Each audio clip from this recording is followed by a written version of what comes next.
আসসালামু আলাইকুম সম্মানিত ভিউয়ার্স, আজকে আপনাদেরকে আমি বাংলাদেশ জামাতে ইসলামের কিছু মুনাফিকি নিয়ে কথা বলবো। দেখুন, বাংলাদেশ জামাতে ইসলামের জন্মসাল সম্ভবত 1941 সাল, আওয়ামী লীগেরও আগের, বাংলাদেশ আওয়ামী মুসলিম লীগের আগের। তো এই দলটা যে এত বছর ধরে প্রতিষ্ঠিত হয়েছে, এই দলটা জনগণের জন্য কি করেছে বলেন? এই দলটা অভিযোগ দেয় যে কানামজ্জা কারে বলা হয়? শেখ মুজিবকে বলা হয়।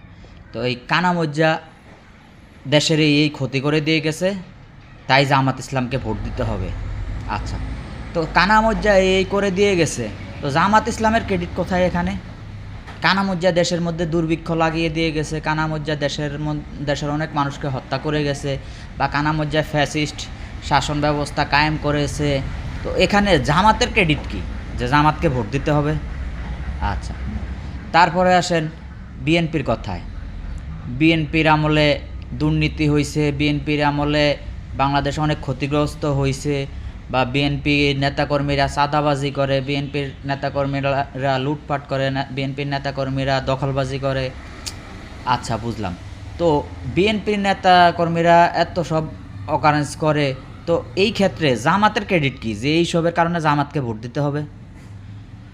বিএনপির একজন কর্মী যদি খারাপ হয়, আমরা তাকে ফেল করায় বিএনপিতে ভালো ক্যান্ডিডেট আছে তাদেরকে পাস করাবো, কিন্তু জামাতকে ভোট দিতে হবে কেন?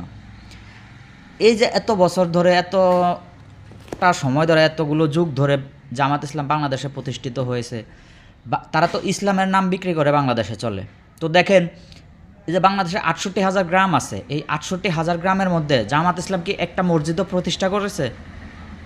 আচ্ছা, তো এখন বলবেন যে ইসলামের নাম বেচলে কি মসজিদ প্রতিষ্ঠা করতে হবে নাকি? আরে ভাই, ইসলাম প্রচারিতই তো হয় মসজিদ থেকে। তো আপনি যেহেতু মসজিদে প্রতিষ্ঠা করবেন না, তো মসজিদের মেম্বার থেকে আপনি জামাত ইসলামের জন্য ভোট চান কেন?